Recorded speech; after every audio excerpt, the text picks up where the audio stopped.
ground during this press conference. Now, the update is being given, of course, by Pete Hegseth once again. You're also going to see the chairperson, the chairman of the Joint Chiefs of Staff. You have Lieutenant General Dan Kane. This update comes as the U.S. and Israel, of course, have been bombarding Iran with so many military aspects. We're talking missiles, drones, you name it. Easily, for as long as we need to. And as I said yesterday, we set the terms.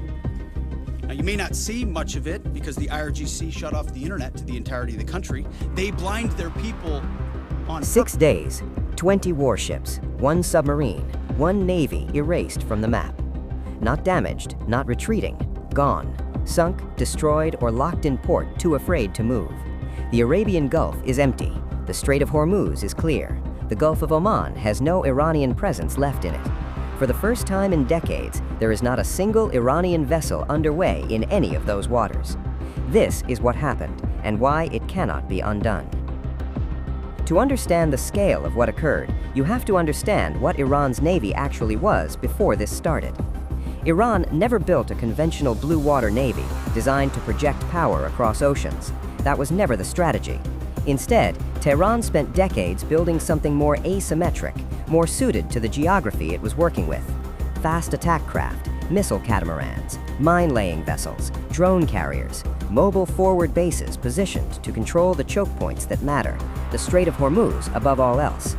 The Strait of Hormuz is 21 miles wide at its narrowest point. Roughly a fifth of the world's total oil supply passes through it.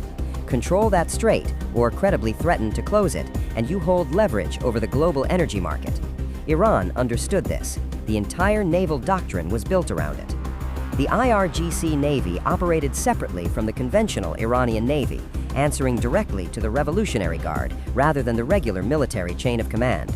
More aggressive, more willing to operate in gray zones, more likely to approach foreign vessels, harass tankers, seize cargo ships in disputed circumstances. They had been doing it for years with minimal consequences. That calculation changed 6 days ago. Before the first missile left a rail, before the first bomber crossed into Iranian airspace, a different kind of operation had already been running for weeks.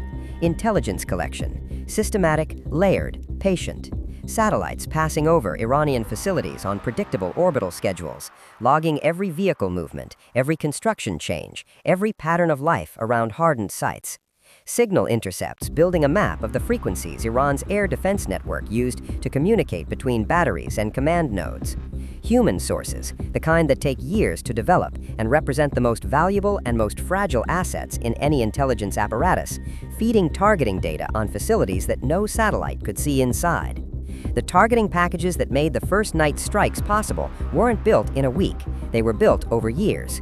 Every piece of commercial satellite imagery showing new construction at a missile base. Every intercepted communication revealing which underground facility was active. Every source who knew which tunnel led to which launcher. By the time the operation began, the people who planned it knew more about Iran's military infrastructure than Iran's own mid-level commanders did. That asymmetry of information is as decisive as any weapons system.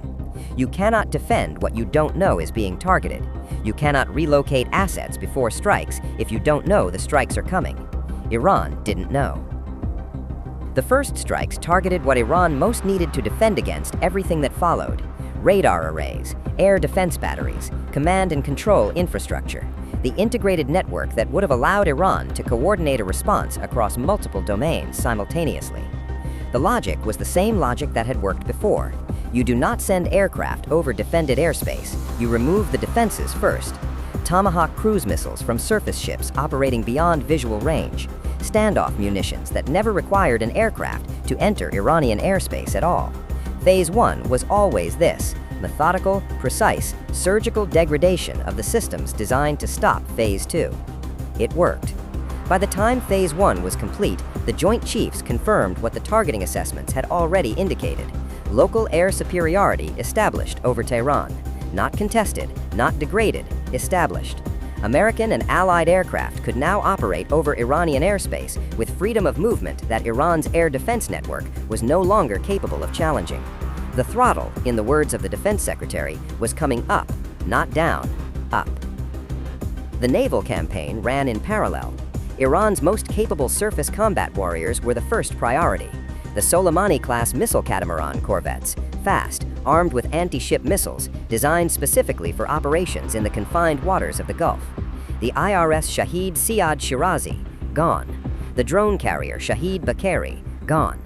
The forward operating base IRS Makran, Iran's mobile platform, the floating base that allowed the IRGC Navy to sustain operations far from home ports, gone.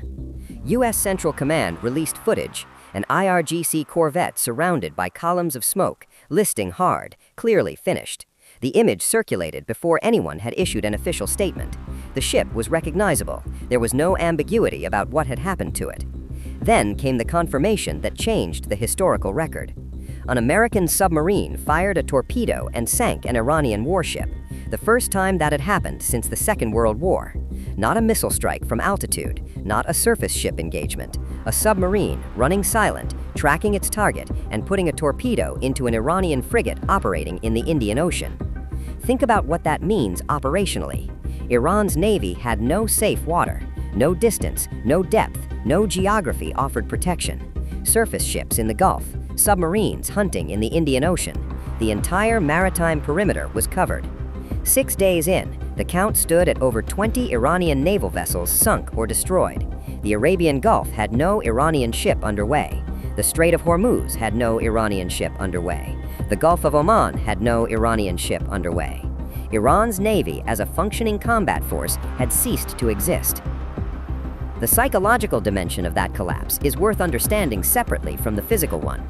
Iran's naval identity, particularly the IRGC Navy's identity, was built on a specific kind of confidence. The confidence of a force that had operated aggressively in contested waters for years and faced consequences that never matched the provocation. Tanker harassment, seizures of commercial vessels, close approaches to American warships that in a different era would have triggered immediate responses. All of it conducted under the implicit assumption that the other side was operating under constraints that Iran was not.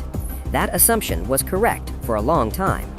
The constraints held through administrations and incidents and escalations that stopped short of the threshold where the calculation changes. Iran built its operational tempo around those constraints, pushed against them, tested them, learned how far it could go before the response would come. When the response finally came, it did not match any scenarios Iran had prepared for. Not a proportional strike on a single facility, not a targeted operation against one category of asset. A systematic campaign against the entire naval order of battle simultaneously, followed immediately by air campaigns against the infrastructure that supported it. The IRGC Navy had no doctrine for this. It had contingency plans for escalation that stayed within the parameters it had always operated in.